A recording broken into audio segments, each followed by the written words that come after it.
नमस्ते दोस्तों, आप सब कैसे हो। आशा करती हूँ आप सब लोग बहुत अच्छे होंगे। मैं एक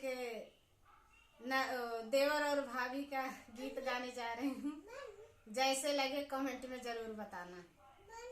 अच्छा लगे तो, बुरा लगे तो बताना जरूर, और मेरे चैनल को आगे बढ़ाने की कोशिश करना।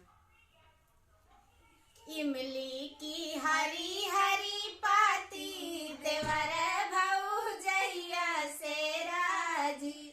इमली की हरी हरी पाती देवर भौजैया से राजी। बाग में राजी